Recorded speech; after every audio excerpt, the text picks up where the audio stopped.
그 이제 예. 여기가 캄캄하고 무대만 부드럽게 하면은 아니, 안 좋아요. 그건 이제 이거 어디 무슨 극장에 온 것 같으네. 괜찮아요. 화내도 돼요? 화내도 돼요? 화내도 돼요? 잘 보이네.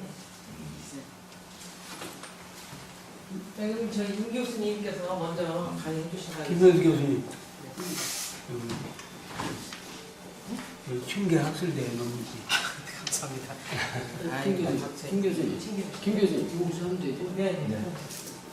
의자 저 뒤에 있습니다. 예. 앉아서 아니, 하시게요? 서서 서서 하시게요? 네. 칠판도 있는 거 어디 갔지? 아니야. 칠판 위에다 여기 아, 괜찮아요. 그냥 놔둬요. 네. 경향이. 그냥 놔둬요. 가지고 내놓을 거예요. 우선 인사. 기억나? 못 들었죠? 아, 이게. 마이크 드릴게요. 아니에요. 아니 마이크로 오시죠. 백양 선생님 특별히 마이크 테스팅. 크게 하지 않아도 잘 들리죠. 예. 우선 이렇게 오늘 시 쪽에 관심이 계신 훌륭하신 분들하고 이렇게 만나 뵙게 돼서 너무 감사하고요. 제가 오늘 시라는 것에 대한 말을 조금은 하겠지만 말씀드린 저는 시에 대해서는 전혀 모르는 사람이거든요. 전혀 모르는데 좀 계기가 어떤 계기가 있어서 지금 이렇게 저기 하게 되는데 사실 저는 김선수 교수하고 그 마음과학연구소라고 우리 그 마음에 관한 걸 늘 그저 같이 상의하고 이렇게 나왔었습니다. 근데 그 계기는 우리가 우리의 마음의 메커니즘을 보이지 않는 것이 돼서 그 마음의 메커니즘을 잘 모르고 있는데 사실 우리의 우리의 그 행과 불행을 마음이라는 쪽에서 굉장히 중요하게 다루지 않는가. 이것이 좀 체계화되어 있지 않기 때문에요. 그걸 잘 정리가 안 되어 있는데 그걸 몇 년 하다 보니까 이거 대단히 중요하구나 하는 생각이 났습니다. 오늘 제가 그 과정을 좀 조금 말씀드리고요. 또 하나는 그 시하고는 어떤 관계가 있었느냐. 이걸 이제 제 간증 비슷하게 말씀을 올리겠습니다. 우선 이 마음에 관한 연구는 저는 사실 그 수학이라는 그 학문을 가지고 이제 공부를 했고요. 대학에서도 이제 수학을 가지고 이제 계속 저기를 했습니다. 근데 제가 충격을 받게 된 것은 이 수학을 계속 대학생들에게 가르치면서 말입니다. 이게 도대체 수학이 도대체 뭘 가르치는 거냐? 이 근본적인 의문을 자꾸 던지면서 수학을 가르쳐 봤습니다. 그런데 정년 퇴임하기 가까운 데서 갑자기 제가 여태까지 수학이 뭔지 모르고 수학을 가르쳤구나. 너무 깜짝 놀랐어요. 제 자신이. 왜 놀라게 됐냐면 제가 그 젊을 때 그 어린 학생 때 수학을 한 것은 수학이라는 건 학문에서 제일 체계화되고 합리적이고 이 공부를 하면 인생의 모든 문제를 해결할 수 있다고 생각을 사실 했습니다. 근데 이제 수학 공부를 이제 열심히 해봤어요. 그리고 이제 더 하기 위해서 교수가 돼가지고 이제 또 학생들한테 가르치고 이제 계속 하는데 이상하게도요, 수학이라는 건요, 어떤 문제를 이렇게 다루다 보면은, 문제를 목적의식을 갖기 시작합니다. 어떤 문제가 있다. 그럼 빨리 풀어야 됩니다. 그래서 정답을 빨리 내줘야 된다고 생각을 이걸 해왔어요. 그러니까 어떻게 하면 이걸 빨리 풀 수 있고, 어떻게 하면 이걸 생활에 적용할 수 있고, 여러 가지 면이 있는데, 자꾸 가르치면서 어떤 수학이라는 게 본질적으로 이게 왜 하게 된 건가? 이런 생각을 하게 되는데 나중에 어떤 결론이 나오는가 하면 여기서 이제 공감을 하고 싶은 게 하나 있습니다. 수학은 답을 빨리 내는 게 아니다 이겁니다. 일반 사람은 답을 빨리 내거든요. 갖다 써먹기 위해서. 근데 순수 학문은 답을 내기 위한 목적을 가지고 하는 게 아니라 나중에 알고 보니까 들어보십시오. 그게 아니라 문제를 들고 있는 게 수학이다. 이런 걸 알기 시작했습니다. 지금 이걸 갖다 이제 학회에도 발표도 하고 여러 상황을 얘기해 보니까 이거 전혀 엉뚱한 것이구나. 수학이라는 건 우리 인간에게 가장 중요한 것은 답을 내서 써먹는 건 응용수학이고, 진짜 수학이라는 것은 내가 어떤 의문점을 가지고 있는 겁니다. 의문점을 들고 있는 겁니다. 의문점을 들고 있으면 어떻게 되냐면 마음이 달라지기 시작해요. 마음이 활성화된다 이겁니다. 마음이 활성화돼요. 내가 의문을 들고 있는 사람은 항상 마음이 어떻게 되냐면 각성 상태에 있게 됩니다. 이 각성 상태가 마음과학 연구소에서 하는 거하고 같은 맥락이 됩니다. 이걸 오랫동안 생각하다 보니까 뭘 들고 있다. 이게 굉장히 중요한 것입니다. 문제점을 들고 있는데, 그럼 우리가 과연 어떤 의문을 들고 있어야 되겠느냐? 이런 생각이 나지 않습니까? 여기서 우리들은 그냥 이런 생각을 하면, 좋은 의문을 들고 있는 사람은 인생의 길을 잃지 않지 않겠는가? 그래서 의문 중에 좋은 의문이 이런 의문이었네요. 나는 누구인가? 나는 누구인가? 이 의문을 들고 있는 거하고 나는 어떤 사람이라고 생각하는 건 너무도 큰 차이가 있다 이겁니다. 나는 누구인가? 이 의문 하나를 꾸준히 들고 있으면 우리 인류가 가야 될 방향을 제시하기 시작합니다. 답을 내고 안 내고는 둘째 문제입니다. 답을 내고 안 내는 게 아니라 나는 누구인가라고 했을 때 굉장히 그 사람의 그 상태가, 마음 상태가 각성 상태가 됩니다. 각성 상태가, 마음이 각성 상태가 될 때 그 각성 상태는 이미 평상에 조금 달라집니다. 그래서 조금 안도감도 되더라고요. 수학을 답을 꼭 내려고 하지 말고 중요한 문제를 제가 들고 있습니다. 밥을 먹으나 길을 걸으나 언제나 이걸 들고 있습니다. 들고 있으면 그 들고 있는 거에 의해서 그 사람 마음은 올곧게 그 우주의 중심을 향해 가기도 할 뿐더러 또 답도 나옵니다. 답도 나와요.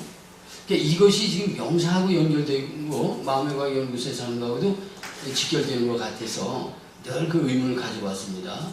놀라운 것은 어떤 한 분야를 자기가 잘하든 못하든 열심히 하는 것은 의미가 있구나 하는 생각이 이제 드러났습니다. 왜냐하면 제가 수학을 쭉 배우고 또 가르치고 몇십 년 하다 보니까 결국 우리가 이 수학이라는 게 뭘 하는 거냐?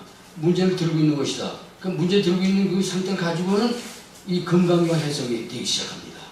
저도 금강경을 잘 몰랐었어요. 근데 금강경이 어떤 말이냐면 무유정법이라는 말이 있습니다. 그럼 이제 내가 어떤 문제 있을 때 이거는 답이 이거다 라고 했으면 어떻게 될까요? 마음 상태가 이거는 답이 이거야 라고 결론을 짓기만 하면 그때부터 어떻게 되냐면 긴장 상태가 딱 풀려버립니다. 편안한 상태가 돼버리고 만다 말입니다. 그런데 각성 상태를 우리는 요구하는 것 같아요. 그러면 각성 상태와 어떤 답을 가지고 있는 사람은 어떻게 달라지느냐? 각성 상태는 문제를 들고 있는 상태입니다. 답을 이미 낸 상태는 긴장이 풀려 있거든요. 각성 상태가 안 된다 이 말입니다. 그러니까 우리 인간이 어떤 큰 목적을 하나 가지고 각성 상태를 유지하기 시작하는 말이죠. 놀라운 능력을 발휘하기 시작해요. 근데 그 능력이 어느 정도 되느냐 그러면 이제 그것을 하기 위해서 이제 저도 이제 이런 생각을 해봤는데 오랫동안 이 수학을 하다 보니까 어떤 생각이 나시죠? 수학에서 진짜 인류가 가는 큰 답은 구하기 어렵겠구나 하는 생각을 했습니다. 그때 저는 좌절이 될 수밖에 없어요. 왜? 수학에 진리가 들었고 수학이면 모든 문제 해결되고 잘 된다고 열심히 왔는데 정년퇴임 가까워지다 보니까 수학은 그게 아니라 그 가는 길을 안내하는 중간 다리 역할만 하는 것이다. 결론을 내주지 않는다는 겁니다. 수학이. 그러면 정말 당신이 지금 말하는 게 확실하냐? 확실하냐? 답을 못 냈어요. 그래서 제가 누구를 찾아다니기 시작했냐면 우리 인류를 이끈 스승들은 말입니다. 현자들이 있습니다. 현자들, 철학자라든지 학자들이 이런 현자들이 있어요. 다른 사람도 물론 낫겠죠. 근데 현자들이 가리키는 건 어디를 바탕으로 가리키는가 보니까 이성을 바탕으로 가리킵니다. 이성을 바탕으로 가리키면 이성의 한계선에서 기가 막힌 걸 쓰는데 이성은 상당히 큰 역할도 합니다. 어떤 역할을 하냐? 내가 생각한 이성과 다른 사람이라는 건 다른 사람이 가진 이성이 다를 때는 센 사람 걸 받아들일 수가 있습니다. 센 사람 걸 받아들일 수 있어요. 그럼 이성의 역사가 그 학문이 된 것이 한 6,000년 됐다고 할 때 옛날에 훌륭한 사람이 쌓아놓은 걸 갖다 쌓아놓고서 돌아가셔요. 그 다음 사람은 그걸 몰랐죠. 처음에. 근데 그 사람 걸 인간이라는 건 나는 내가 직접 생각한 건 아니래도 그 훌륭한 사람 걸 받아들일 수가 있습니다. 그러니까 인간이라는 건 다른 사람 걸 간접경험으로 받아들이니까 이성의 축적에서 굉장히 올라와 있습니다. 그런데 그 현자는 되는데 그보다 한 칸 더 올라간 사람들은 누구냐 보니까 성인들이더라고요.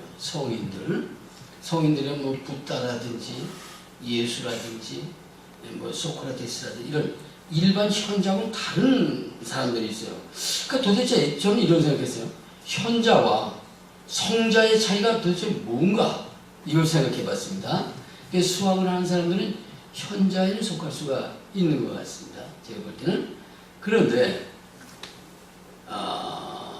성자는 안 된다는 겁니다. 그러면 저는 수학을 거기서 멈출 수는 없습니다. 저는 왜냐하면 그 진리를 향해 가는 사람이니까 수학에서 오는 것도 일부 진리는 있지만 마지막 진리를 향해 가야겠다고 해서 퇴임 가까이서부터 부처님이나 예수님의 그 성자들의 그 가르침을 한번 따라가 보려고 노력을 해봤습니다. 근데 그 차이가 뭐냐면 보니까 이렇게 되더라고요. 성자들의 가르침은요, 처음부터 현자들의 가르침하고는 질이 다르구나. 그걸 알았어요. 그럼 뭐냐? 이분법으로, 현자들은 이분법을 씁니다. 이분법의 극치까지 가요. 어마어마하죠. 요즘의 과학도요, 다 이거 뭐냐면 이분법입니다. 이분법으로 가면은 힘을 받습니다. 또 굉장한 무기를 만들 수 있습니다. 수학의 어떤 이론을 이용하면 가공할 무기가 나오기 시작합니다. 예. 그래서 이 무기는 뭐냐면 상대방을 파괴시키는 데 씁니다. 살리는 데 쓰는 게 아니라 파괴하는 데 쓰는데요. 어마어마한 능력을 가지고 순식간에 막 때려부실 수 있어요. 지구를 뽀갤 수도 있습니다. 이건. 아주 굉장한 그 가공한 무기들이 나왔고요. 근데 이상한 일이 있어요. 그 이성에서 나온 그 묘한 것은 파괴하는 데는 쓰는데 살리는 데는 못 씁니다. 개미 새끼 한 마리도 살릴 수 없어요. 죽이는 데는 쉽게 씁니다. 이건 문제가 있지 않는가. 그러면 생존 경제에서는 과학의 무기나 이성의 무기를 가지고 상대방을 지배할 수는 있습니다. 그러나 상대방을 살리는 데는 역할이 약하다. 그겁니다. 성자는 뭘 얘기하는가 보니까 처음부터 거꾸로 갔어요.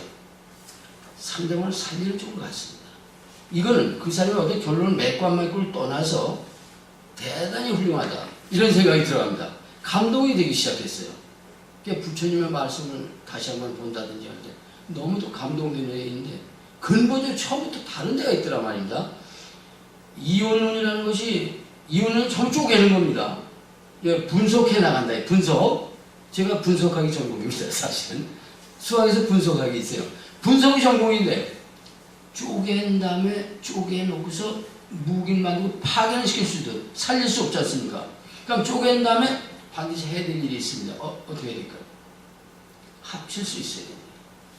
쪼개는 것만 능사를 했을 때는 인간에게 불행을 가져오고 교만한 인간이 될 가능성이 많습니다. 그래서 성자들은 이것을 막기 위해서 처음부터 쪼개지 않는 방향으로 가기 시작했다고 합니다. 거기서 이제 오늘 좀 주제를 좀 넘어오겠어요. 오늘 주제는 뭐가 되냐면, 자, 제가 그 수학의 그 이분법을 버리고 그 성자들의 법칙으로 들어와 보니까 처음부터 상대방을 살리는 쪽으로 움직였다고 합니다. 살리는 쪽은 쪼개는 쪽이 아니라 합치는 쪽으로 가 있어요. 참 묘하죠. 근데 이게 언론은 안 되지만 그 사람들의 염원이는 대단히 중요하다고 봐요. 성자들은 내가 하든 못하든 염원이 뭐냐? 한 생명체라도 살려주는 방향으로 나갔다 이겁니다. 오늘 여기 시 쓰시는 분이 많이 오셔서 난 너무 감사하고 또 존경도 합니다. 시 쓰시는 분은 오히려 살리는 쪽에 있지 않나 이런 생각이 들어요. 그거 하나만 해도 센 겁니다.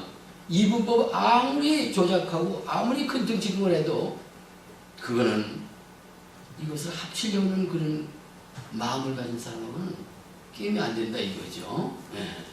근데 이제 거기서 여기 지금 조금 나온 것이 오늘 그 시하고 좀 조금 연결을 제가 해보겠습니다. 우리는 크게 착각한 것이 하나 있는데요. 제가 한동안 그랬어요. 나는 누구인가? 오늘 깜짝 놀랄 일이 생겼어요. 나는 누구인가? 내 몸뚱이가 나지. 그러지 않습니까? 그죠? 내 몸뚱이가 나라고 할 때 틀리는 건 아니겠죠. 그러나 몸뚱이만 나라고 본 자여 너는 성인의 법칙에서 벗어났다. 이거였습니다. 제 가슴을 두드린 게 이거였습니다. 내 몸이 나지만 내 몸만이 나라고 생각하면요, 우리 인간은 굉장히 협소해집니다. 시가 나와도요, 아주 좀 조잡스러운 시가 나올 것 같아요, 이건. 그런데 사실 그 성인들이 보니까 내 몸은 아주 그걸 강력하게 얘기해서 내 몸은 물론 나지만 말이죠. 몸만이 나라고 하지 말아라 이겁니다. 그래서 더 강하게 해서 내 몸은 내가 아니다 이렇게 말하는 겁니다. 내 몸이 내가 아니다? 그럼 나는 뭐지? 내 몸이 내가 아니다고 나는 뭐지하고 묻는 사람이요. 그 사람은 몸을 넘어서기 시작합니다. 그 사람은 몸을 넘어서요. 이걸 구체적으로 들어가 보니까 오온이라는 말이 나오더라고요. 오온, 색, 수상, 행식, 생각, 감정, 오감, 내 육체 이런 것이 이제 나를 이뤘다죠. 그러니까 나는 누구인가 취미할 때는 나의 몸뚱이와 플러스 몸뚱이는 피지컬한 쪽이죠, 그죠? 몸뚱이 피지컬한 쪽입니다. 피지컬한 쪽과 나는 피지컬하지 않은 쪽이 있습니다. 그러니까 이건 몸뚱이는 물질인데 물질 말고 다른 게 있어요. 그러니까 그걸 갖다가 표현하는 사람 많지만 이걸 뭐라고 하면 좋을까요? 소울이라고도 하고요. 소울은 그 중에 하나인데요. 조금 요새는 아주 좋은 얘기입니다. 소울인데 결국 지금 선생님처럼 말씀드렸는데 결론은 글로 가야 됩니다. 제가 볼 때는 근데 소울이라기보다는 조금 고앞해요. 마음이라는 걸 조금 씁니다. 소울보다는 좀 작은 단위입니다. 그러니까 마음을 쓰는데 말입니다. 마음은 여기서 뭐냐면 이 몸을 색이라고 그랬습니다. 색, 수라는 게 나타납니다. 수는 물질은 아닌데요. 이것도 나에 속한다 이 말입니다. 수가 뭐냐면 수가 이제 느낌을 얘기합니다. 느낌, 나의 느낌 있지 않습니까? 그죠? 나의 느낌, 이것도 이제 나에게 굉장히 중요한 요소입니다. 느낌이 우리 행불형을 좌우하거든요. 시인들은 사실 느낌, 가슴 쪽일 겁니다. 이거 가슴 쪽 중요합니다. 그 다음에 뭐 있죠? 상이 있습니다. 상은 이게 이미지를 떠올리고 생각하는 겁니다. 이것이 제일 큰 것 같아요. 사실 생각이라는 놈이 우리를 갖다가 많이 끌고 다닙니다. 생각 이것도 나에 속합니다. 그 다음에 행이라는 게 있습니다. 행은 뭐냐면 내가 개인적인 의지를 나타냅니다. 자기 경험을 가지고 내가 뭘 해보겠다든지 의지를 나타내고 행동으로 움직입니다. 그 다음에 식이 있습니다. 그래서 이게 뭐냐면 색은 몸뚱이라고 하면 수상행식을 합해가지고 마음이라고 한꺼번에 얘기도 합니다. 근데 이제 요것을 마음 쪽인데 우리가 지금 여기서 연구하는 건 뭘 연구하냐? 몸 쪽은 물리학이나 과학에서 많이 연구를 하고 있거든요. 그러니까 갖다 쓰면 됩니다. 남의 활동도 갖다 쓰면 되니까.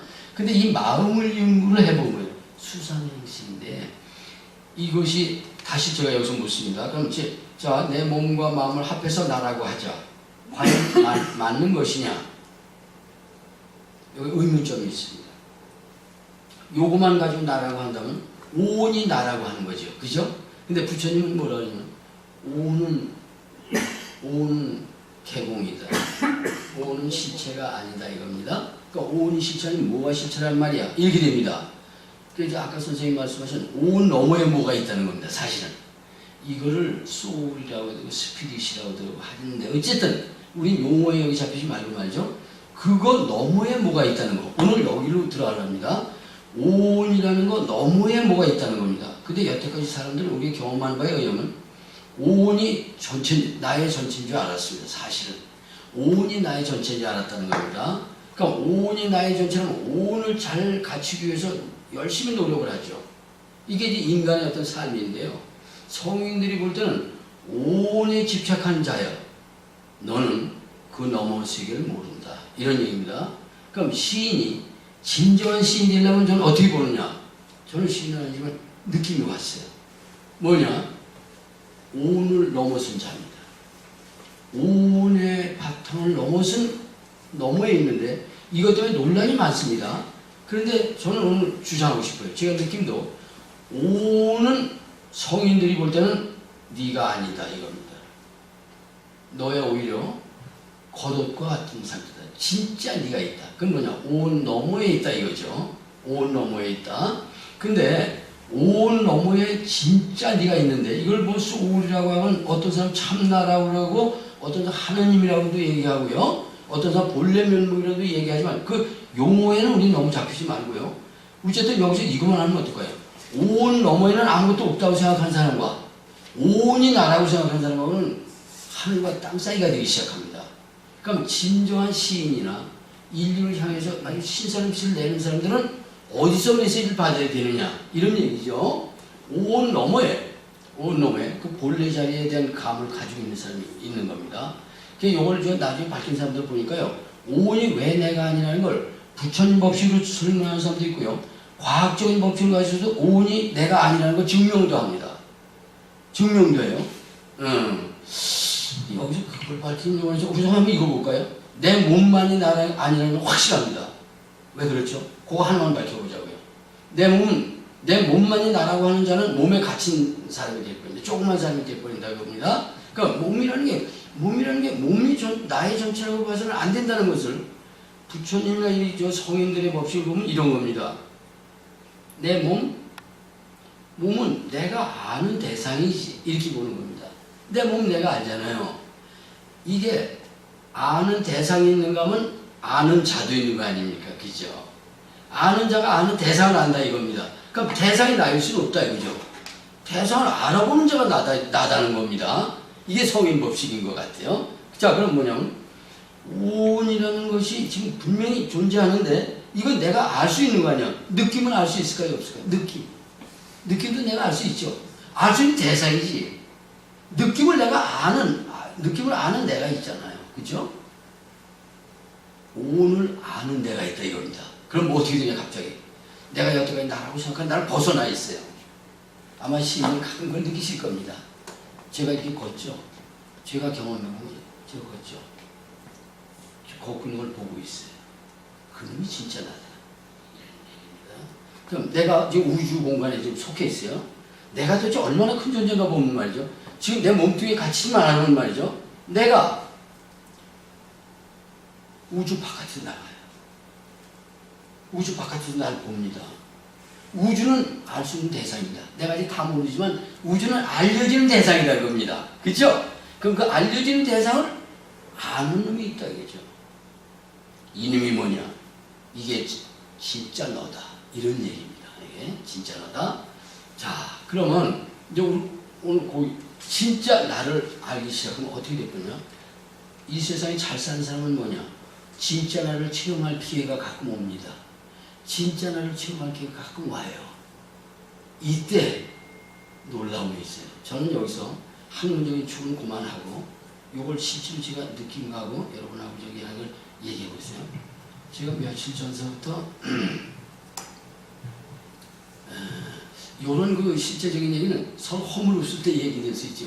개인적인 얘기한테 좀 무슨 뭐 신나라 까먹는 얘기라고 해서 좀 창피하긴 한데 그런 수가 있습니다. 이제 옛날부터 제가 별빛 메시지라고 그래갖고 세상 일이 잘 안 돼. 수학 문제 잘 안 풀려. 그죠? 안 풀리는 경우 있습니다. 고민을 합니다. 밤새워서.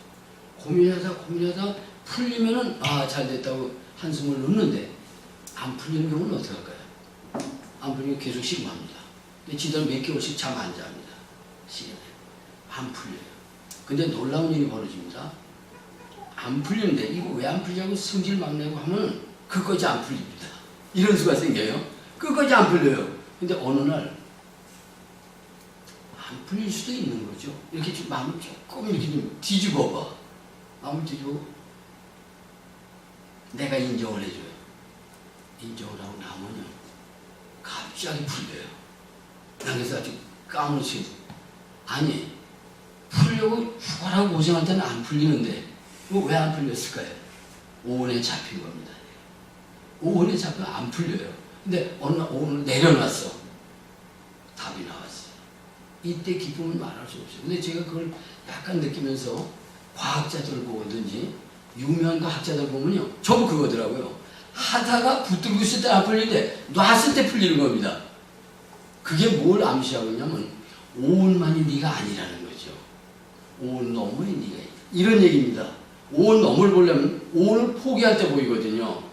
오온을 가는데 오온 중에서 제일 많이 가리는 거예요. 그래서 제가 한 가지 딱 집었는데 오온 중에서 나를 제일 가리는 거, 내 본체를 모르도록 가리는 놈이 하나 있습니다. 그게 뭐 같습니까? 저 이제 이러고 있었는데 오온 중에서 딱 하나만 딱 짚겠다면 생각입니다. 생각이요. 생각이라는 놈이 자꾸 가리는 거라. 이게 마치 푸른 하늘에 구름이 가리는 겁니다. 구름이 가리는. 그럼 구름은 하늘이 아니지 않습니까? 근데 딴 사람 잘 모르는 사람은 구름이 하늘인 줄 알아요. 그냥. 그럼 푸른 하늘은 못 보는 거죠. 그죠? 근데 구름을 넘어서 투과해 보면은 푸른 하늘은 언제나 변함없는 하늘이 있었다. 이런 얘기 아닙니까?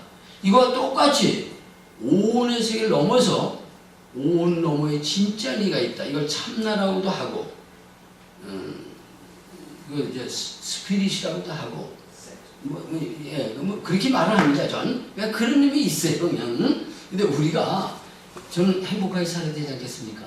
행복하게 살면 이걸 받아들인 사람이 훨씬 행복합니다. 아무리 뭐 재집히고 해봐야 이걸 받아들인 사람은요 오온의 노력을 합니다. 하지만 과감하게 내려놓을 줄도 압니다. 그래 내가 여러분 노력해서 딱 내려놔요. 내려오면 다 탁 튀어나오는 거예요. 이때의 기쁨은 이루 말할 수가 없는 겁니다. 이제 이쪽 오온을 넘어서 이쪽.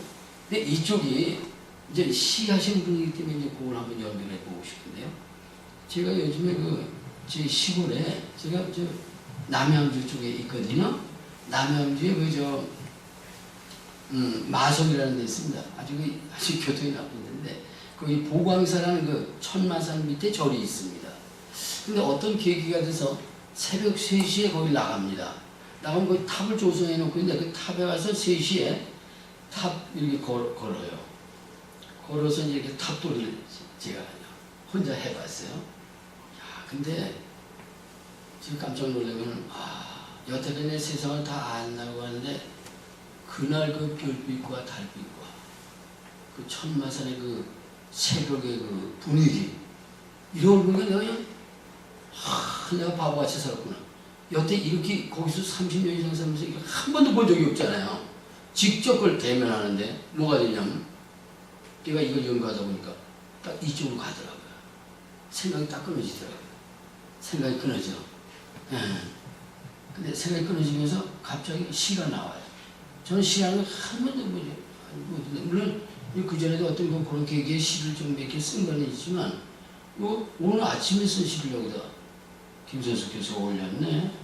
이게 지금 여기 좀 오늘 프린트에 보면은 보광사 새벽에 보광사 절이거든요. 이게 이제 시인들에서 이건 며칠 전에 쓰는데 오늘 아침에 쓴 게 그게 한 걸음이라는 게 있습니다. 그죠?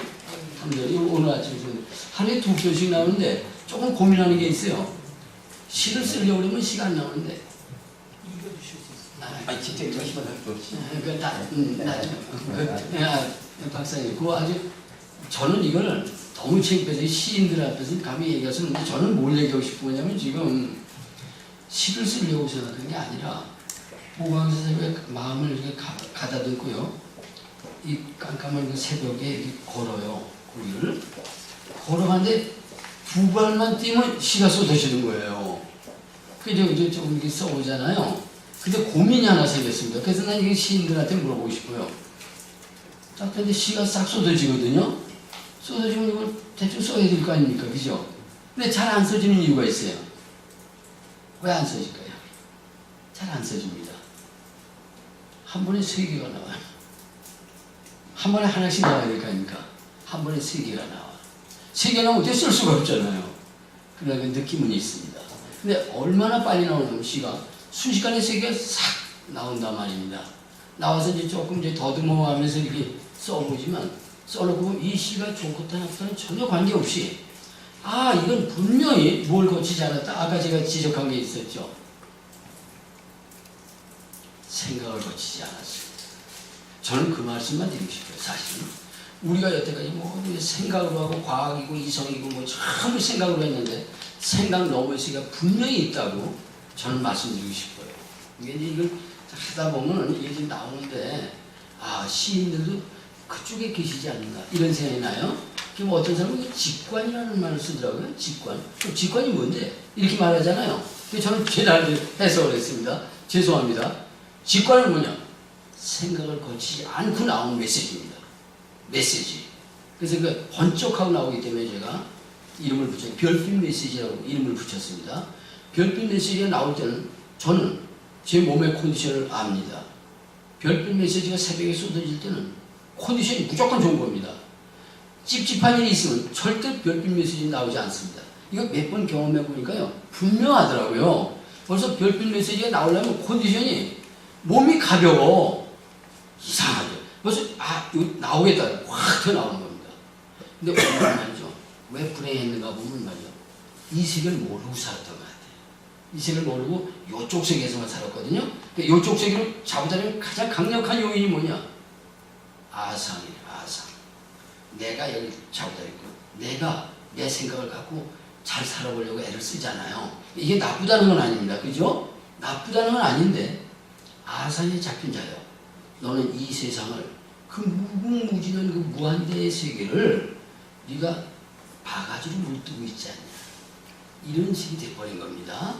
우리의 원래 세계는 거대하게 우주를 한눈에 내려다보는 우주를 관조하는 그 자가 있다. 그게 너다. 이거 아닙니까? 내가 나로 살지 못했다는 거죠. 그렇죠? 근데 이것을 과학자들도 얘기하더라고요. 아인슈타인이 뭐라고 얘기했냐면 말이야. 과학자가 내가 죽을 때가 돼서 가만히 보니까 바다에 조롱바보다 바닷물을 하나 퍼가지고 바다를 이어가고 있는 겁니다. 그 거대한 바닷물로 바닷물 퍼가지고 그러니까 아인슈타인도 죽을 때 거대한 우주가 있다는 걸 알았어요. 표현을 잘 못해서 그렇지 과학자들도 가끔 압니다. 근데 이걸 부처님은 명확하게 부처님은 예수님은 분명히 이걸 얘기하는 겁니다. 그러니까 네가 이 세상에 살 때 이 세상의 전체라고 봤을 때 한번 물어봐야 됩니다. 수학적으로 합니다. 이게 전체인가? 라고 묻는 자요. 너 넘어갈 가능성이 있다. 이게 전체라고 딱 못 박은 사람은 우주를 제한한 겁니다. 자기가 우주를 제한해서 그 너무 모르는 거죠. 이게 당연하다고 보니까. 근데 과연 내가 지금 생각한 게 맞는가? 라고 질문을 던진 사람은 덜 똑똑한 사람을 보이고 어정하게 보이지만 그 사람이 열린 마음을 가진 사람이다. 그겁니다. 인생에 대해서도 열어놓고 보는 겁니다. 열어놓고 그냥. 그래서 우리가 시인들은 난 좋아합니다. 제가 잘못하면 왜 시인들을 좋아하냐? 시인들은 자기도 모르는 사이에 생각의 세계를 넘어가 계십니다.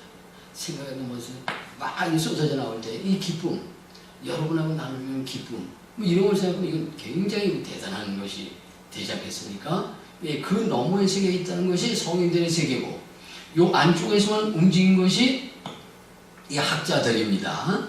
학자 중에서 제일 센 사람이 누구냐면 학자 중에 철학자 중에 제일 센 사람이 칸트라는 사람이 있습니다. 그렇죠? 칸트가 뭐라고 얘기했냐면 칸트가 경계선에 섰어요. 부처님 이쪽과 이쪽 경계선에 서서 한 말이 있습니다. 이성으로는 이 세상은 다 밝힐 수는 없다. 이성의 한계가 있다. 이렇게 말합니다. 그럼 뭔데? 나는 모르겠어. 이겁니다. 칸트가. 근데 우리는요, 행복하려면요, 칸트를 넘어서야 됩니다. 그 어떻게 하면 되느냐?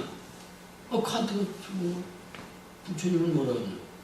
네가 생각한 오온의 세계, 특히 생각의 세계는 여거는 우주의 100만 분의 1도 안 된다. 이런 얘기 아닙니까? 그러니까 뭐가 있다는 얘기야? 이쪽 세계에 눈 떠라. 이 말이죠. 직관의 세계, 이 세계에 눈 떠라. 이거죠.